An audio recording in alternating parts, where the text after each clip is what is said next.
नमस्कार, मेरा नाम डॉक्टर अमित अग्रवाल है। मैं principal director head of department oncology dissection cancer section Fortis hospital Shalimar Bagh से बात कर रहा हूँ। हमारे चलते हुए वीडियो एजुकेशनल सेट में आज से हम लिवर और बिलियरी ट्रैक्ट कैंसर के बारे में बात करेंगे। ये डायग्राम कार्टून आपको क्लियरली दिखाता है कि हम लिवर या बिलियरी ट्रैक्ट कैंसर कैसे बोलते हैं। ये लाल रंग में दिखता हुआ एरिया हमारा लिवर एरिया है। इसमें जो आप हरे रंग का ये सेक्शन देख रहे हैं, ये गॉल ब्लैडर है। इसमें ऊपर से पित्त आता है लिवर के अंदर से होता हुआ, गॉल ब्लैडर में रिजर्वायर की तरह रुकता है और अल्टीमेटली येलो कलर के पैनक्रियाज में से निकलता हुआ स्मॉल इंटेस्टाइन में निकल जाता है, जो पिंक कलर की ट्यूब दिखा रखी है और खाने में मिक्सअप हो जाता है। इस तरीके से लिवर से बनता हुआ बाइल जूस गॉल ब्लैडर के थ्रू पैनक्रियाटिक जूस के साथ मिक्स होकर खाने में डाइजेशन में हेल्प करता है। सो जो ये कैंसर लिवर का बाइल की पाइप्स का जो ये ग्रीन पाइप्स हैं गॉल ब्लैडर का, और कुछ हद तक पैनक्रियाटिक कैंसर को भी हम बिलियरी ट्रैक्ट कैंसर बोलते हैं। लिवर हमारे बॉडी का एक बहुत इंपॉर्टेंट ऑर्गन है, इसमें अब दो बार सोचने की कोई ज़रूरत नहीं है। लिवर का कैंसर अब धीरे धीरे हमारी कंट्री और हमारे स्टेट दिल्ली में बढ़ता चला जा रहा है। बिलियरी ट्रैक्ट कैंसर रेयर है, बट अब हम उसको लिवर कैंसर और गॉल ब्लैडर के कैंसर के तरीके से बढ़ते हुए देख रहे हैं। बिलियरी ट्रैक्ट कैंसर को टेक्निकली कोलेंजियोकार्सिनोमा कहा जाता है। गॉल ब्लैडर कैंसर हमारे नॉर्दर्न इंडिया की एक पिक्यूलरिटी है और एक ये कॉमन कैंसर है। इनके सिम्टम्स कुछ हद तक मिलते जुलते होते हैं, जैसे कि जॉन्डिस, जो इस फोटोग्राफ में पीली आंखों के साथ दिख रहा है।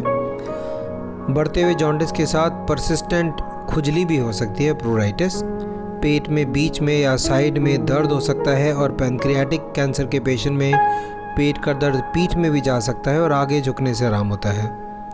रुका हुआ पित्त या कैंसर की वजह से बुखार हो सकता है। उल्टियों की वजह से या भूख कम लगने की वजह से परसिस्टेंट सिग्निफिकेंट वेट लॉस हो सकता है। डिस्टेंडेड गॉल ब्लैडर पेशेंट को नहीं पता लग सकता, बट एक फिजिशियंस की फाइंडिंग है कि जॉन्डिस के साथ अगर गॉल ब्लैडर सूजा हुआ है तो कैंसर का शक बन जाता है। लिवर कैंसर के बारे में बात करते हैं। लिवर कैंसर को टेक्निकली हम हेपेटोसेलुलर कैंसर कहते हैं। लिवर कैंसर नॉर्मली एक ख़राब लिवर में ही होता है। नॉर्मल लिवर में लिवर कैंसर होना अनकॉमन है। यहाँ टेढ़ी मेढ़ी लाइंस एक तरीके से सिकुड़े हुए लिवर को शो करती है, जिसको हम सिरोसिस बोलते हैं। ख़राब लिवर और उस वजह से होते हुए लिवर कैंसर का कॉमनेस्ट कॉज हमारी कंट्री में क्रॉनिक अल्कोहल यूज़ है।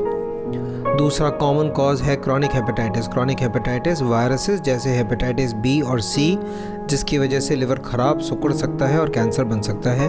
हेपेटाइटिस बी के लिए वैक्सीन अवेलेबल है।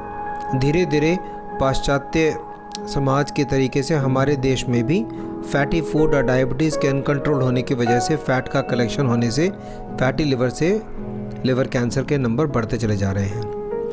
ICMR डेटा क्लियरली शो करता है कि हमारे देश में करीबन 1 लाख में से 1 आदमी को लिवर कैंसर होता है। यह डेटा आज की डेट में इनएडिक्वेट है। पिछले कुछ 5-7 साल से हमने सिग्निफिकेंट राइज लिवर कैंसर का देखा है।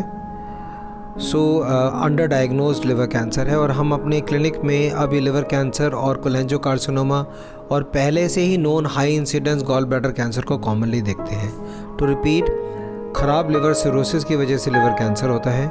अल्कोहल कंजम्पशन, प्रिवेंटेबल डिसीज जैसे हेपेटाइटिस बी, ट्रीटेबल डिसीज जैसे हेपेटाइटिस सी, लाइफस्टाइल की बीमारी जैसे फैटी लिवर की वजह से यह कैंसर होता है।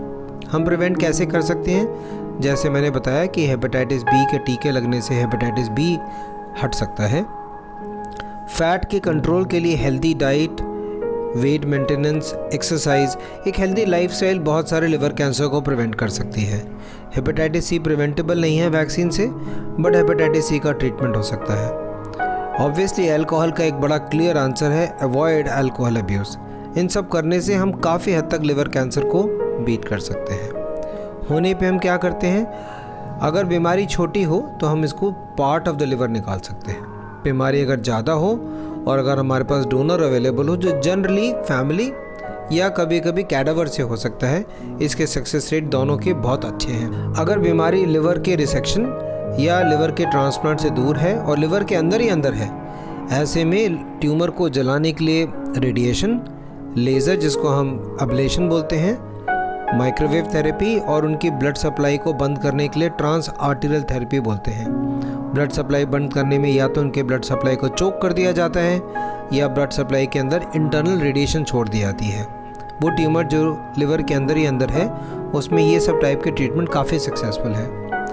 इनके बियॉन्ड कैंसर में या इनके फेल होने पे कैंसर में या फैले हुए कैंसर में अब हम इफ़ेक्टिव ओरल टैबलेट्स और इम्यूनिटी को स्टिमुलेट करके इम्यूनोथेरेपी देते हैं। ये एक नई डेवलपमेंट है और पहले जब हम ऐसी स्टेज में कुछ नहीं कर पाते थे, अब हम काफ़ी इफ़ेक्टिव तरीके से लिवर को कुछ हद तक कंट्रोल कर सकते हैं, या कहें तो लिवर कैंसर को हम काफ़ी हद तक कंट्रोल कर सकते हैं। हम अगले वीडियो में biliary cancer, cholangiocarcinoma, gall bladder carcinoma और पैनक्रियाटिक कैंसर के बारे में बात करेंगे। हमारा नंबर और ईमेल एड्रेस इस साइट पे लिखा हुआ है। किसी भी क्वेश्चंस के लिए please feel free and ask. We will all together combine and fight cancer. Thank you.